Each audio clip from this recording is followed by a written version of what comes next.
Bienvenue dans En Présence, le podcast qui t'invite à ralentir, ressentir et revenir à l'essentiel.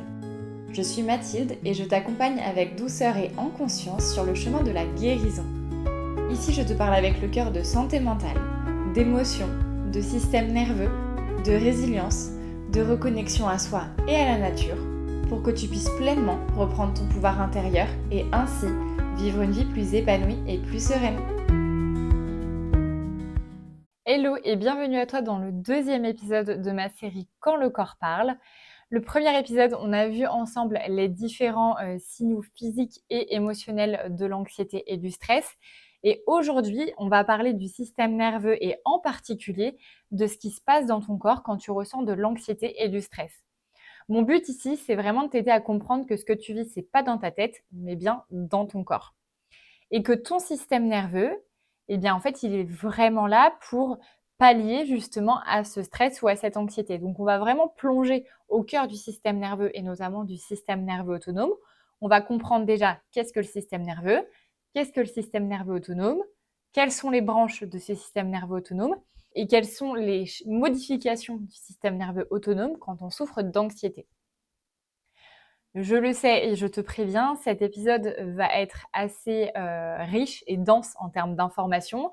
Tu vas découvrir de nouveaux termes et j'imagine que tout comme moi, au tout début, quand je me suis penchée sur le système nerveux, ça me paraissait être une montagne, toutes ces informations. Donc ne t'en fais pas, au fur et à mesure, on va les revoir et on va affiner ta compréhension sur le sujet. En attendant, je t'invite à écouter une première fois cet épisode et peut-être à le réécouter pour prendre des notes et vraiment comprendre et mettre du sens sur ce que je vais dire aujourd'hui. Si tu n'as pas écouté le premier épisode du podcast, je t'invite vraiment à l'écouter. Ils ont été enregistrés et publiés dans un ordre logique pour que tu puisses justement petit à petit faire évoluer tes notions en termes de santé et notamment en lien avec l'anxiété. Voilà, je pense avoir fait le tour de ce que j'avais à te dire sur ce deuxième épisode. Et voilà, là encore, si tu as des questions, s'il y a des notions qui sont pas très claires, etc., tu peux aussi venir m'en parler sur Instagram. Ça me permettra peut-être de réajuster dans les prochains épisodes pour vraiment aller réexpliquer des notions bien spécifiques. Donc, quand on parle d'anxiété, quand on parle de stress, forcément, il y a une réaction de mon système nerveux. Mais c'est quoi le système nerveux ? Le système nerveux, c'est vraiment le chef d'orchestre de ton corps et c'est pas n'importe quel chef d'orchestre. C'est vraiment un réseau d'une complexité qui est fascinante et qui traite l'équivalent de 11 millions d'informations par seconde. C'est énorme. C'est énorme et le système nerveux, il est merveilleux pour ça. C'est que il est vraiment c'est un système hyper pointu qui permet à la fois d'agir sur ton physique et sur tes émotions sans même que tu te rendes compte que c'est ton système nerveux qui travaille. Donc c'est lui en fait qui va percevoir, traiter et transmettre les informations. Donc tout ce que tu ressens, tout ce que tu vis, tout ce que tu décides, in fine, c'est ton système nerveux qui te pousse à ressentir, à vivre et à faire des choix en conscience. Mais ce système nerveux, il a une architecture bien spécifique. Il est composé en deux grandes parties. La première partie, c'est ton système nerveux central, composé de ton cerveau et de ta moelle épinière, donc ce liquide qui est dans ta colonne vertébrale. Et la deuxième partie du système nerveux, c'est le système nerveux périphérique. Là, l'idée, c'est de faire circuler l'information sur l'ensemble du corps. Donc, ce système nerveux périphérique, il y a ton système nerveux central et il y a toutes les ramifications, donc tous ces nerfs qui vont aller irriguer ton bras, qui vont aller irriguer ton dos, tes jambes, etc. Ces nerfs-là font partie du système nerveux périphérique.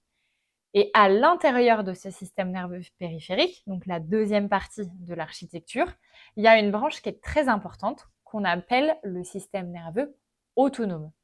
Alors pourquoi autonome ? Tout simplement parce que lui, clairement, il contrôle plein de choses sans même que tu aies à penser, à respirer, à faire battre ton cœur. Lui, il gère tout ça. Donc en gros, il va contrôler plus de 36 000 battements par jour, 23 000 respirations, il va réguler ta température corporelle. Bref, il fait plein de choses sans même que tu aies besoin d'y penser. Et ce système nerveux autonome, il est précieux parce que sans lui, tu vois bien, on aurait du mal à rester en vie très longtemps parce que si la nuit, en dormant, on oublie de respirer, à un moment donné, ça pose quand même problème. Et on n'a pas besoin d'y penser parce que le système nerveux autonome fait son travail. Et donc, le système nerveux autonome, c'est vraiment le gardien invisible de ta santé. Parce que, donc, comme je l'ai dit tout de suite, le système nerveux autonome, c'est une branche de ton système nerveux qui gère automatiquement toutes les fonctions vitales. La respiration, le rythme cardiaque, la digestion, la température, etc., etc., etc. Et dans ce système nerveux autonome, il y a 3 branches principales. 3 branches principales qui sont représentées par, tu peux imaginer un feu tricolore. Donc, ta première branche, c'est ta branche ventrale, le feu vert. La branche ventrale, elle est responsable du repos, de la connexion sociale et de la sécurité. C'est elle qui te permet de te sentir calme et de te sentir connecté aux autres et connecté à l'instant présent. La deuxième branche qui équivaut à ton feu orange, là c'est une branche sympathique. Elle va vraiment te préparer à l'action. C'est la branche de l'alerte, c'est la branche du stress. C'est celle qui te permet de combattre ou de fuir face à un danger. Et quand elle s'active, elle va libérer 2 hormones, l'adrénaline et la noradrénaline.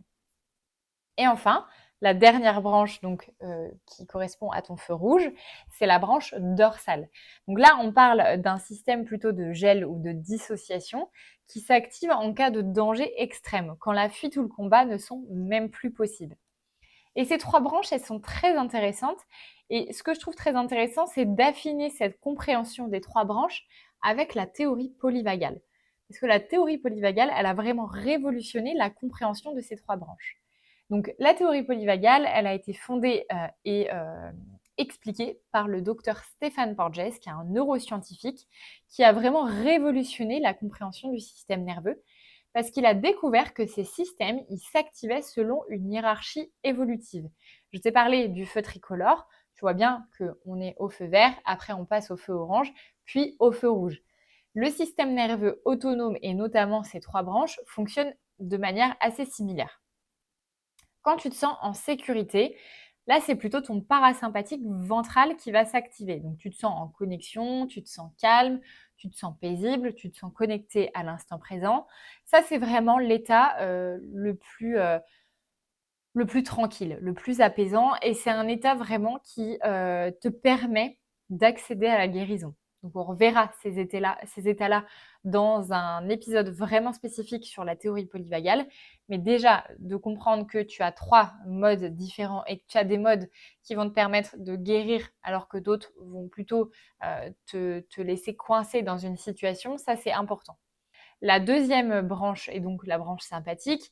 Là, elle s'active quand on a un danger qui est perçu. Donc, activation du système nerveux sympathique. Et là, on va être plutôt en mode combat ou fuite. Et la dernière activation, c'est quand il y a un danger extrême. Là, tu bascules sur ta branche parasympathique dorsale. Et donc, tu peux te sentir complètement gelé, complètement figé, ou alors te dissocier aussi de ton corps. Ce qu'il faut comprendre dans ces 3 états, et je ne vais pas trop les détailler parce que, comme je t'ai dit, on refera un épisode sur le sujet, mais ce qu'il faut comprendre dans ces 3 états, c'est qu'il n'y en a pas un qui est mieux qu'un autre. On a besoin de ces 3 modes, donc le ventral, le sympathique et le dorsal, pour être en bonne santé et vivre correctement. Le problème qu'on rencontre aujourd'hui, c'est qu'on a tendance à rester bloqué, soit dans le mode sympathique, soit dans le mode dorsal, alors que c'est le ventral qui nous permet le repos et la régénération. Donc l'idée avec un accompagnement holistique de l'anxiété, c'est justement d'aller voir au niveau physique ce qui se passe dans ta biologie, au niveau émotionnel et au niveau nerveux, et d'aller vraiment soutenir ton système nerveux. Parce que quand tu es bloqué dans un mode sympathique ou un mode dorsal, il faut qu'on revienne au mode ventral. Et ça se fait par des techniques, notamment des techniques somatiques, des techniques de régulation nerveuse. Et donc on a besoin de traverser ces 3 états pour être en bonne santé.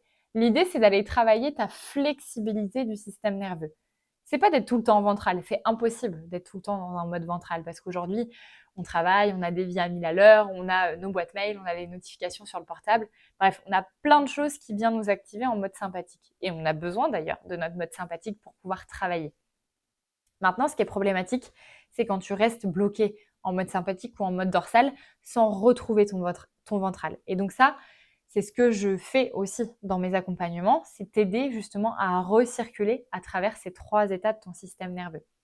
Là encore, je ne détaille pas trop, on se retrouvera dans un prochain épisode sur le sujet, mais voilà, déjà tu as quelques notions qui vont te permettre un petit peu de mieux comprendre ce qui se passe dans le corps. Et donc, Qu'est-ce que l'anxiété du coup? Quand on a vu le système nerveux autonome, l'anxiété, ce n'est rien d'autre qu'une activation excessive ou inappropriée de ton système sympathique, donc de ton feu orange, qui parfois bascule dans le rouge. Je le dis parce que je le rencontre au quotidien en consultation et je l'ai moi-même vécu.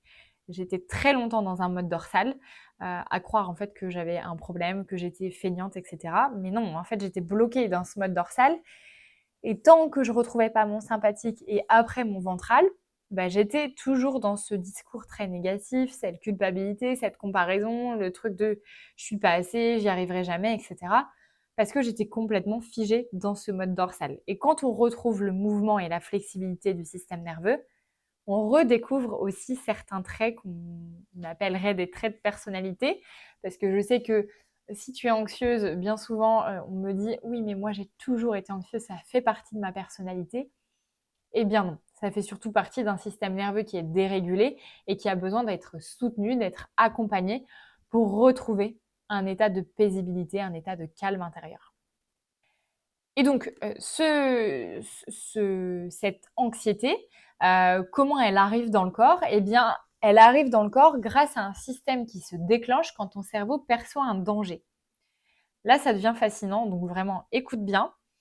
Le docteur Stéphane Porges, il a découvert qu'il y avait un processus naturel dans notre corps qu'on appelle la neuroception.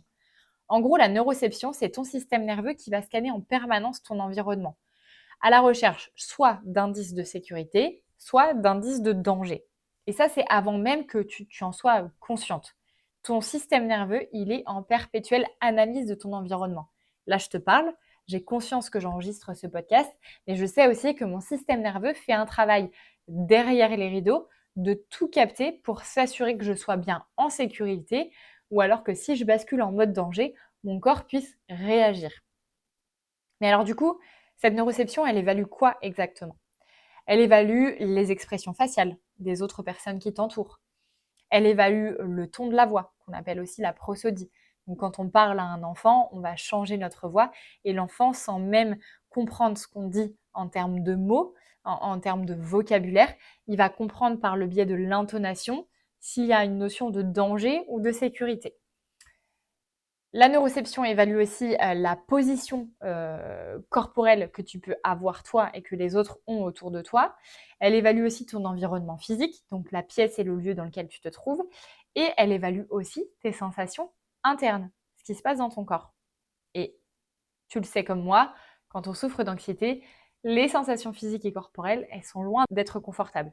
Si tu as envie de recreuser le sujet, je t'invite à écouter l'épisode précédent, justement donc l'épisode 3, si je dis pas de bêtises, sur comment en fait l'anxiété se manifeste dans ton corps physique et dans tes émotions.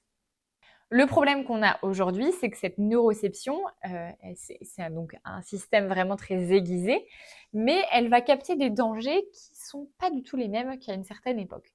Parce qu'elle va capter un danger que tu sois au milieu de la savane poursuivi par un lion, ou tout simplement que tu sois à embaucher, allumer ton ordinateur et voir que ton patron t'a envoyé un mail.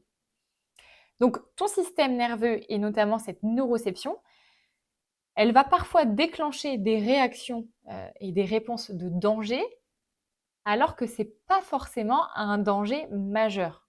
En tant que tel, vu de l'extérieur, avoir un mail de son patron, ça paraît plutôt normal. Tu travailles pour quelqu'un, bah, peut-être que ton patron, il a envie de te demander un service, peut-être qu'il t'envoie une information sur un dossier en cours. Ça, c'est la réalité du monde du travail et de notre quotidien. Mais par contre, ce qu'il ne comprend pas, c'est que en fait, ce mail, il n'a in fine rien de dangereux. Donc maintenant, qu'est-ce qui se passe justement au niveau neurochimique et au niveau hormonal quand ta neuroception, elle détecte un danger? Que ton danger, il soit imaginaire, il soit vécu ou il soit émotionnel. Parce que le danger, ça peut être aussi une personne qui t'a critiqué, une situation de conflit, une incertitude ou alors une surcharge mentale. Qu'est-ce qui se passe en quelques millisecondes dans ton corps? Premièrement, tu as l'amygdale, donc c'est un centre d'alarme et d'alerte qui se trouve vraiment au devant de ta boîte crânienne. Donc l'amygdale s'active. Derrière, on a l'hypothalamus et l'hypophyse qui vont sécréter des hormones qui vont, entre guillemets, appeler la libération du cortisol. Donc en gros, l'hypothalamus et l'hypophyse appellent le cortisol de manière à ce que donc tes glandes surrénales produisent et libèrent ce cortisol. C'est pour ça que en séance, on travaille beaucoup sur les glandes surrénales et que dans des analyses fonctionnelles, je me rends compte au quotidien que les gens ont des glandes surrénales dans les chaussettes.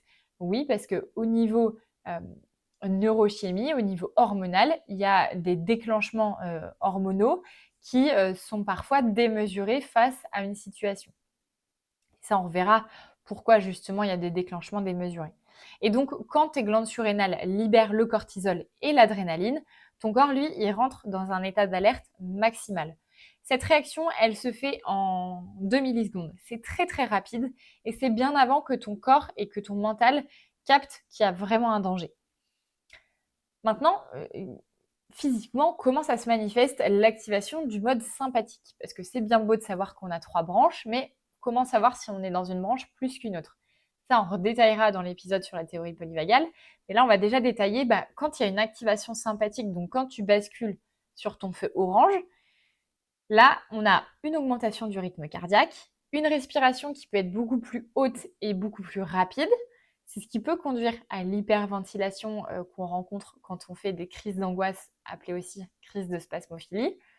Tu peux ressentir aussi des tensions musculaires, parce que oui, quand il y a un danger, ton corps il se prépare à combattre ou à fuir. Et donc pour combattre et pour fuir, tu as besoin que tes muscles soient en forme pour courir très vite ou pouvoir taper de manière assez forte. Et donc là, typiquement, l'activation de tes muscles, la constriction de tes muscles, tout se passe en quelques secondes. C'est aussi pour ça qu'on a parfois des tensions qui se logent. Je montre les nuques parce que c'est souvent à cet endroit-là, mais que ce soit le dos ou même les jambes, il y a des personnes qui ont tout le temps des tensions musculaires parce que le corps est tout le temps en train de se préparer à un éventuel combat ou à une éventuelle fuite. Et ça, c'est problématique. C'est problématique parce que ça engendre énormément de fatigue, ça engendre énormément de tension et surtout, ça va aussi modifier ta posture corporelle. Il y a aussi un arrêt ou un ralentissement de la digestion, tout simplement parce que l'énergie que tu as besoin pour digérer, elle est envoyée vers tes muscles. Donc là, il n'y a plus de carburant qui arrive au niveau du système digestif, donc pose des fonctions digestives. Tu peux aussi avoir des sueurs chaudes ou sueurs froides. Là, c'est plutôt encore sur ce côté où on est en prévision d'un éventuel refroidissement après l'attaque ou après la fuite. Tu peux ressentir aussi une boule au ventre ou une gorge serrée, notamment parce qu'il y a une contracture des muscles lisses, donc c'est des muscles qui tapissent tout ton système digestif. Il y a aussi une dilatation de tes pupilles. Là, on va prendre l'exemple d'un chat parce que c'est très visible sur les chats.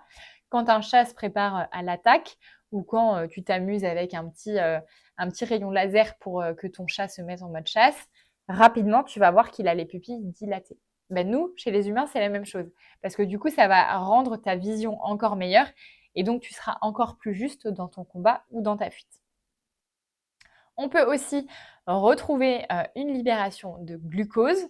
Et oui, parce que quand tes muscles se mettent en action, ils ont besoin de glucose. Le glucose, c'est vraiment le carburant de tes muscles. Donc, dès que tu bascules en mode sympathique, le corps libère du glucose. C'est aussi pour ça que l'anxiété conduit à des envies de sucre. Pour pallier à ces libérations de glucose et pour aller vraiment nourrir et apporter du carburant à ton organisme qui surchauffe en fait. Donc là, ces réponses, ce sont des réponses qui sont totalement normales, qui sont physiologiques et qui sont héritées de notre évolution, conçue justement pour assurer notre survie face à un prédateur. Le problème, c'est qu'aujourd'hui, les dangers auxquels on est confronté, c'est plus des prédateurs, c'est plus le loup, le lion, etc. Ce sont les mails, ce sont les to-do list, ce sont les bruits, notamment les bruits sourds et les bruits incessants. C'est l'attente, c'est le regard, c'est la parole d'une personne. Et en fait, pourtant, ton système nerveux, il a exactement la même réaction qu'il aurait eu il y a 2000 ans face à un lion ou face à un loup. Donc là, on comprend que finalement, la notion de sécurité pour le système nerveux, elle est très importante. Et même si tu as l'impression de vivre en sécurité parce que tu as assez de nourriture dans ton assiette, tu as un toit sur la tête, etc., il peut y avoir quand même dans tout quotidien des choses qui vont activer une réponse de danger. Donc ça, c'est important à retenir aussi. Le cerveau, en fait, il ne fait pas la différence entre quelque chose de réel et quelque chose de perçu ou d'imaginaire. Et ça, c'est un problème qui est principal parce que Ton cerveau, il va réagir à une perception, mais pas à une réalité objective. On peut aller justement détailler de manière un peu plus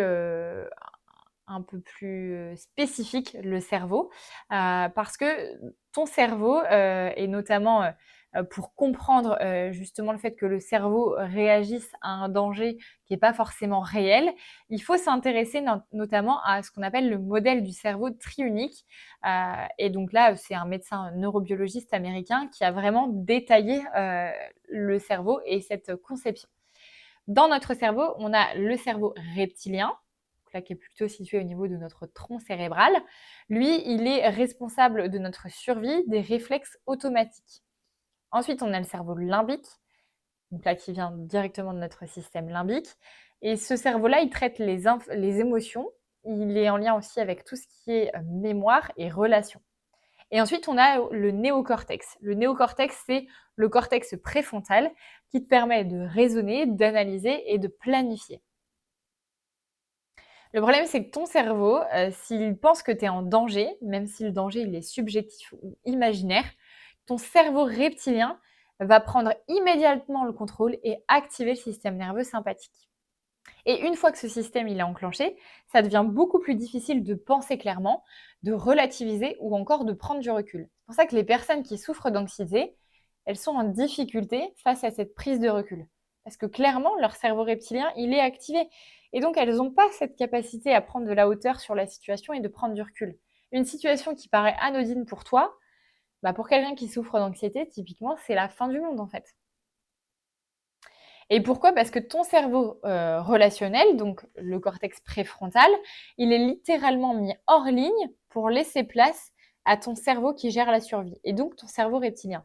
Donc quand le cerveau reptilien s'active, il y a une désactivation de ton système, de ton cortex préfrontal et du coup, là, à ce moment-là, aucune capacité de prise de recul ou de réflexion.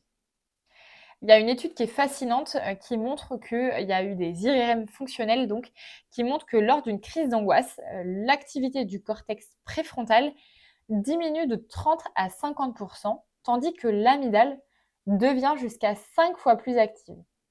Donc ça veut dire qu'au moment d'une crise d'angoisse, ta rationalité et ta capacité à analyser de manière, juste une situation, elle est diminuée de 30 à 50. Et en plus de ça, l'amygdale, qui est vraiment la glande qui te permet de capter un danger, elle est 5 fois plus puissante. Donc ça veut dire que le micro, le micro changement qui peut être perçu comme un danger va prendre une proportion 5 fois plus importante qu'en dehors d'une crise d'angoisse. C'est pour ça que quand, dans l'anxiété, tu te sens déconnecté de toi-même, de ton corps et de ton raisonnement logique, c'est tout à fait normal. Et ça se passe au niveau de ton système nerveux et notamment au niveau de ton cerveau. C'est pas un défaut, hein, c'est vraiment un fait biologique. Et ton corps, il est très très bien orchestré. Maintenant, c'est qu'on ne le comprend pas assez. Donc voilà pourquoi on croit qu'on est défaillante, mais en réalité, c'est normal en fait. Et pour avoir fait des crises d'angoisse pendant des années quand j'étais au lycée, effectivement, en fait, la moindre chose, ça prend des proportions énormes. Et la crise d'angoisse, elle est beaucoup moins facile à réguler. Et après une crise d'angoisse, il y a un état de fatigue profonde qui correspondrait presque à notre feu rouge, donc le mode dorsal. Donc là, vraiment, le système nerveux sur l'anxiété, on ne peut pas faire l'impasse. On ne peut pas faire l'impasse sur toutes ces notions parce que ça permet vraiment de comprendre ce qui se passe dans le corps et surtout de comprendre que c'est pas vraiment dans notre tête en fait. C'est pas voulu, c'est pas imaginé, c'est réellement biologique en fait. Notre système nerveux et notre cerveau ont des réactions plus ou moins proportionnées face à la situation. Et donc, quand le stress il devient trop intense ou il dure depuis trop longtemps, ou quand ton système nerveux évalue que ni la fuite ni le combat ne sont possibles à l'instant T, ton corps peut alors déclencher une autre stratégie qu'on appelle la dissociation. C'est le moment où tu ressens plus grand-chose. C'est comme si tu te décrochais, tu étais là sans vraiment être là. Certaines personnes le décrivent vraiment comme si elles regardaient leur vie de l'extérieur et qu'elles avaient du mal à vraiment ressentir ou percevoir si c'était réel. La dissociation, c'est un phénomène qu'on retrouve beaucoup, notamment lors d'un abus sexuel ou ou chez les personnes qui sont victimes d'inceste, c'est qu'en fait, il y a un stress qui est tellement intense que là, le cerveau et le système nerveux, il a compris qu'il pouvait ni combattre, ni fuir face à cette personne et cette situation. Donc le seul moyen qu'il trouve, c'est de se dissocier. Et donc, la personne, elle est là sans trop être là. Elle vit l'expérience sans vraiment être consciemment là. Et cette dissociation, elle est problématique parce que au niveau, euh, au niveau juridique, quand on définit un viol, on a tendance à dire que si la personne ne s'est pas débattue, si la personne n'a pas dit non, alors elle était consentante. Mais en fait, il suffit pas de dire non ou de se débattre pour prouver qu'on n'est pas consentante. Parce qu'à ce moment-là, si le système nerveux il déconnecte, si tu bascules en mode dorsal, de toute façon, tu es en incapacité de dire non ou de te débattre. Tu es dissocié de ton corps. Donc tu es là, tu vis cette situation, mais comme si tu étais complètement détaché, comme si tu étais à côté de tes pompes. Et donc ça, c'est la dissociation, c'est vraiment une réaction qui est activée par donc, ton nerf vague dorsal, qui est la branche la plus ancienne de ton système nerveux sympathique, et c'est celle qui va t'éloigner de la douleur ou du danger perçu. Les exemples de dissociation, c'est parfois de se sentir comme si on était dans un rêve, c'est le fait de perdre toute notion de temps, c'est le fait de se sentir complètement gelé émotionnellement, comme si je ressentais plus rien. En fait, tout me coule dessus. Je réagis à rien. Je suis complètement figée. C'est aussi la sensation parfois que c'est irréel. On ne sait pas trop vraiment si ce qu'on est en train de vivre, c'est réel. C'est comme si on pinçait moi je rêve. Bah oui, là, il y a une notion de dissociation. Et c'est pas une faiblesse, hein, cette dissociation. C'est un mécanisme de survie qui est juste génial. Parce que ton système nerveux, là, il est juste en train de te dire, bah, là, en fait, je peux ni battre, je peux ni me battre, ni fuir. Donc là, mode économie d'énergie, j'atténue la douleur, j'atténue la perception émotionnelle de la réalité, et donc, je te dissocie. C'est une réaction normale, et c'est une réaction surtout de survie de ton système nerveux. Maintenant, il y a aussi un effet que j'ai envie de te parler, c'est l'effet domino dans ton corps, qu'on appelle la boucle de rétroaction. Parce qu'une fois que cette cascade, elle est activée, enfin une fois que cette cascade de réaction, elle est lancée, elle va s'auto-entretenir et c'est ce qu'on appelle du coup la boucle de rétroactivation positive. C'est une manière d'amplifier le phénomène. En gros, tes muscles tendus envoient des signaux de tension à ton cerveau via des mécanorécepteurs, hein, donc c'est des capteurs de pression, qui interprètent ça comme il y a toujours un danger, et donc ça va faire maintenir l'état d'alerte, et cet état d'alerte va continuer à augmenter l'alerte et le stress dans le corps. En gros, tu commences à stresser pour un entretien d'embauche, tes épaules vont se contracter, peut-être que ta mâchoire aussi, ton cerveau va signaler, va capter en fait ce signal de tension et il se dit ah, si ses épaules sont tendues et que sa mâchoire est crispée, c'est qu'il y a vraiment un danger. Donc lui va augmenter ce phénomène de survie, l'anxiété va augmenter. Si l'anxiété augmente, les épaules vont encore plus se contracter et ainsi de suite. C'est-à-dire que c'est un peu l'effet boule de neige, l'effet domino. C'est pourquoi en fait c'est important d'apprendre à reconnaître les signaux corporels. C'est pas pour rien que je te demande d'être à l'écoute de ton corps et d'être à l'écoute de tes ressentis corporels. C'est parce que réellement c'est une ressource très précieuse pour toi. Parce que pouvoir interrompre cette boucle, c'est aussi éviter qu'elle s'installe et qu'elle s'emballe rapidement. Il y a des études qui montrent que les personnes qui développent une bonne conscience corporelle, et donc une bonne conscience de leur sensations corporelles et de leurs sensations émotionnelles, ce qu'on appelle l'interoception, elles réduisent leur crise d'anxiété de 60 à 80%. C'est énorme.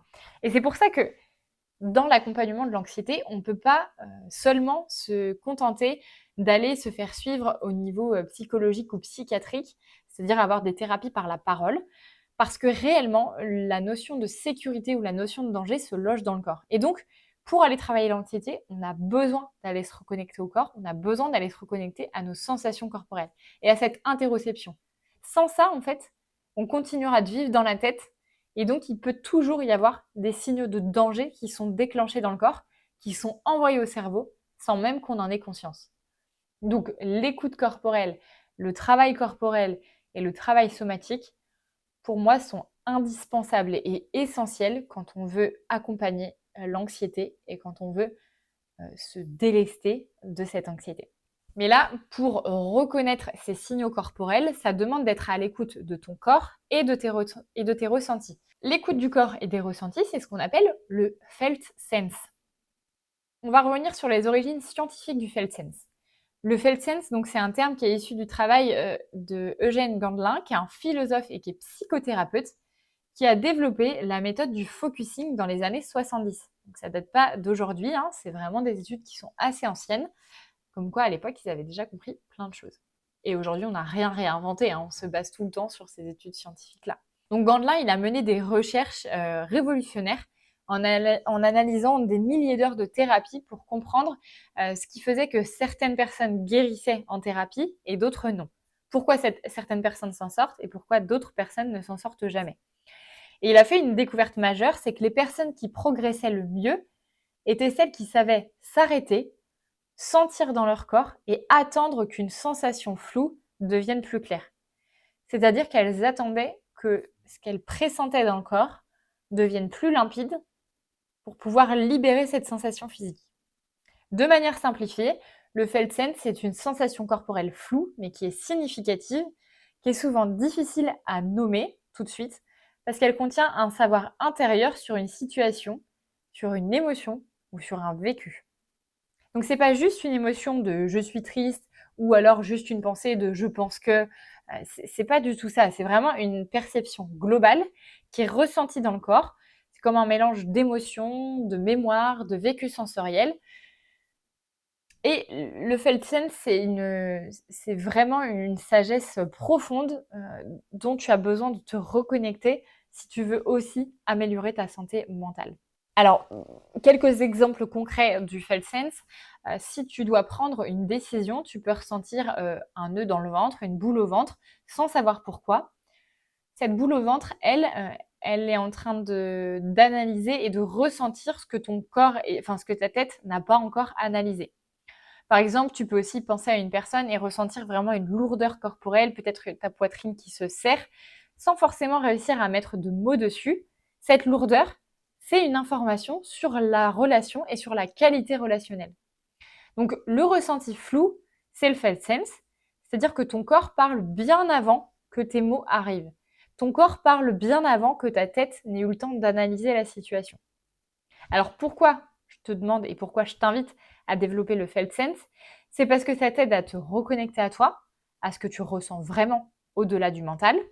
Ça te permet de désamorcer l'anxiété en allant vers une compréhension plus incarnée. Ça te permet aussi de prendre des décisions alignées et ça te permet d'aller sur des libérations émotionnelles plus profondes. Et surtout, ça te permet aussi de développer ta capacité à reconnaître tes signaux d'alerte précoces. Donc le felt sense, c'est vraiment comme une sagesse beaucoup plus profonde et plus rapide que ton mental. C'est en fait ton gardien intérieur qui va réagir bien avant que ton cerveau n'ait réussi à comprendre et à analyser la situation. Il y a aussi des études en neurosciences qui montrent que des décisions intuitives basées sur le felt sense, donc basées sur tes ressentis corporels, activent certaines zones du cerveau qui sont des zones de prise de décision optimale. Donc ça, c'est intéressant aussi de le comprendre. Maintenant, j'ai vraiment envie de t'emmener sur une base aussi plus scientifique de l'intuition, parce que je trouve que c'était assez intéressant de faire le lien. Ton cerveau, il capte chaque seconde des milliers d'informations sensorielles, que ce soit des gestes, la voix, une odeur, une tension, des micro-expressions ou alors des comportements autour de toi. Il traite ces données à une vitesse incroyable parce qu'il va traiter 11 millions de pensées et de sensations à la seconde grâce à ton système limbique, donc ton cerveau limbique qui est le siège de tes émotions et de ta mémoire. Lui, le cerveau limbique, il va être tout le temps en train de comparer la situation actuelle à tes situations et expériences passées. C'est pour ça que parfois, des expériences passées non résolues ont encore des vibrations ou ils ont encore des effets sur le présent. C'est ce qu'on appelle le fait de répéter des schémas. Ensuite, on a le système nerveux entérique. Là, c'est le fameux deuxième cerveau qui se situe vraiment dans ton ventre. Lui, clairement, il va produire 95% de ta sérotonine. Ça aussi, on en reparlera, je ne détaille pas trop. Et il influence fortement tes sensations viscérales. Et enfin, ton système nerveux autonome qui, lui, réagit et évalue en permanence la notion de sécurité ou de danger avant même que tu aies le temps d'analyser mentalement la situation. Donc finalement, la question se pose, c'est que est-ce que l'intuition, c'est vraiment quelque chose de perché ou est-ce que l'intuition, c'est quelque chose de biologique? L'intuition, elle s'est développée principalement pour assurer ta survie. Ressentir un danger sans avoir besoin de l'expliquer, repérer une incohérence, sentir que c'est juste ou non pour soi, ça permet vraiment d'agir et de réajuster en fonction de ses ressentis. Il y a une étude fascinante qui a été faite par Antoine Béchara, qui a découvert que des patients avec des lésions du cortex préfrontal, donc c'est la zone de la logique dans ton cerveau, prenaient de meilleures décisions financières quand ils suivaient leur intuition viscérale plutôt que leur raisonnement. Finalement, quand ils suivaient leur felt sense plutôt que leur cerveau. Et leur cerveau, du coup, leur cortex préfrontal. Donc, quelque part, l'intuition, elle précède la pensée rationnelle et elle te permet de prendre des décisions beaucoup plus justes. Et donc, un système nerveux qui est régulé et qui est en sécurité, il permet de sentir clairement les signaux subtils de ton corps. Des papillons dans le ventre, une expansion dans la poitrine, une tension dans la gorge, une sensation de clarté ou de confusion, l'élan, l'envie, ou alors le retrait, la fermeture. Et ces sensations, c'est des données précieuses parce qu'elles sont envoyées par ton corps. C'est un petit peu ta petite voix intérieure, ton intuition. Mais c'est simplement du Felsen, en fait. C'est juste tes sensations et tes ressentis corporels. Et donc, à partir du moment où tu bascules dans un mode survie, donc là en mode sympathique ou dorsal, l'accès à l'intuition devient difficile parce que le sympathique et le dorsal sont activés quand tu ressens du danger. Et l'intuition est disponible quand tu ressens de la sécurité. Et donc, que tu es dans ton état ventral. Je ne sais pas si c'est très clair. En gros, intuition, ressentie à partir du moment où je suis en sécurité intérieure et donc quand le feu est vert, quand je suis en ventral. À partir du moment où je bascule en orange ou en rouge, c'est-à-dire en sympathique ou en dorsal, je ne peux plus avoir accès à mon intuition puisque là, je suis soumise à un danger, réel ou perçu. C'est pourquoi la régulation du système nerveux, elle est primordiale et c'est la base de tout si on veut prendre des décisions alignées, si on veut sentir, avoir le flair si une situation elle est bonne ou non pour nous. Ça, c'est possible, mais que dans la zone ventrale, dans cette zone verte en fait. Donc finalement, l'intuition, quand on en prend quelque chose comme quelque chose de très perché, quand on pense que c'est une notion très ésotérique, etc., non, en fait, c'est très instinctif. On parle d'intuition, mais c'est l'instinct corporel. Donc c'est très, très biologique et très physique, là encore. Donc bonne nouvelle, l'intuition, ça se développe.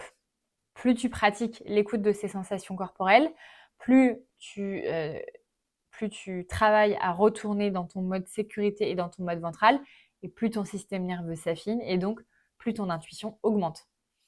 Par exemple, avant de prendre une décision simple, tu peux poser ta main sur ton ventre, respirer et te demander, OK, là, qu'est-ce que je ressens dans mon corps? Qu'est-ce que mon corps me dit? Et si par exemple c'est une décision, je ne sais pas moi, est-ce que je dois prendre ce travail ou non? OK, oui, j'accepte ce travail. Je ressens ce qui se passe dans le corps ou non, je n'accepte pas ce travail. Et qu'est-ce qui se passe dans le corps? S'il y a des fermetures, des tensions, des crispations, potentiellement, c'est peut-être que c'est pas forcément le job idéal pour soi. Et c'est pas du tout perché ce que je suis en train de te dire, c'est que vraiment ton système nerveux perçoit un danger ou une sécurité.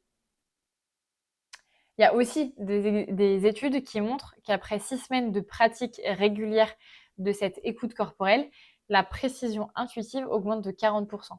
C'est-à-dire que ton intuition va augmenter de 40% si tu t'efforces de ressentir ce qui se passe dans ton corps. Donc là, clairement, tout ça, ça nous donne l'espoir d'un changement et ça nous fait comprendre qu'un changement est possible. Parce que ton système nerveux, il peut apprendre de nouveaux patterns, il peut apprendre de nouveaux signaux. Il y a des études scientifiques récentes qui montrent que le tonus vagal, donc c'est la force de ton nerf vague, peut s'améliorer avec la pratique. Un nerf vague fort, c'est égal à une meilleure régulation émotionnelle, à moins d'anxiété et à plus de résilience. Quelles sont les techniques qui sont prouvées scientifiquement pour renforcer le nerf vague? Donc tu as les techniques respiratoires, tu as le chant, le bourdonnement et le gargarisme, les douches froides, la méditation, l'automassage du nerf vague, le contact à la nature ou encore les connexions sociales positives. Tout ça, ce sont des techniques naturelles et des techniques très efficaces pour renforcer ton nerf vague. Et puis, il y a une autre notion qui me semble intéressante quand on parle du système nerveux et notamment, de cette capacité à percevoir le danger ou la sécurité, c'est la notion de fenêtre de tolérance. Donc là, c'est le docteur Dan Siegel qui a développé le concept de fenêtre de tolérance. C'est finalement la zone où tu peux ressentir des émotions intenses sans être submergé. C'est un espoir formidable et c'est un espoir formidable pour toutes les personnes qui se caractérisent comme hypersensibles. Parce que une personne qui est hypersensible, c'est une personne qui va ressentir des émotions de manière très forte et très intense. On est d'accord là-dessus. Maintenant, si on voyait l'hypersensibilité comme peut-être quelqu'un qui a une fenêtre de tolérance qui est moins grande que le voisin ou la voisine. En gros, si tu élargis ta fenêtre de tolérance, tu as une capacité à ressentir et à vivre une émotion sans que celle-ci te submerge. Donc là, clairement, avec la pratique, ton système nerveux, il va apprendre à tolérer plus d'activation sans forcément paniquer, à revenir plus rapidement dans le calme, à distinguer un danger réel d'un danger perçu ou d'une fausse alerte, et surtout de rester connecté à toi-même et à tes sensations, même dans l'intensité émotionnelle. Tout ce qui est fenêtre de tolérance, c'est typiquement, je peux parler de mon cas. Parfois, j'ai certaines notifications sur mon portable ou certaines personnes qui s'affichent sur mon portable. À une époque, ça me mettait complètement KO. C'est-à-dire que j'avais le cœur qui battait très vite, je me sentais submergée par mes émotions. Je sentais aussi que j'allais vite perdre pied. J'avais des réactions de survie où j'avais envie très vite d'aller ouvrir un placard de sucreries et de manger. Et puis en allant travailler cette fenêtre de tolérance, j'ai vu petit à petit mes réactions corporelles diminuer alors que le nom de cette même personne s'affichait sur mon téléphone. Donc ça veut vraiment dire que ton système nerveux, il a une capacité plus grande à tolérer des activations. Là, moi, ici, c'était l'activation d'une personne sur mon téléphone, mais ça peut être une activation liée à une situation émotionnelle inconfortable, liée à une pression au travail. Et plus tu vas travailler cette tolérance, plus tu vas élargir la tolérance, moins tu te feras submerger par tes émotions. Donc finalement, ce qu'on appelle l'anxiété, c'est souvent une réponse normale de ton système nerveux face à une menace perçue. Et même si cette menace, elle n'est pas forcément adaptée à notre époque, eh bien, ton système nerveux va réagir. Donc, qu'est-ce qu'on peut retenir? Déjà, que l'anxiété, ce n'est pas un défaut, mais bien un système de protection ultra sophistiqué. Que ton cerveau, il traite plus de 11 millions d'informations par seconde pour t'assurer la survie. Que ton système nerveux peut apprendre de nouveaux patterns, de nouveaux signaux de sécurité. Que ta conscience corporelle, c'est la clé pour interrompre le cycle anxieux. Et donc, c'est pour ça que je m'efforce tout le temps de vous reproposer encore et encore des pratiques corporelles quand vous êtes accompagné par moi dans mes suivis. Voilà, je m'efforce vraiment à reproposer à chaque fois des exercices corporels parce que c'est la base si on veut aller sortir de ce cycle d'anxiété. Et puis, une dernière chose aussi, que l'intuition, c'est vraiment scientifique et biologique. C'est une intelligence corporelle avant tout.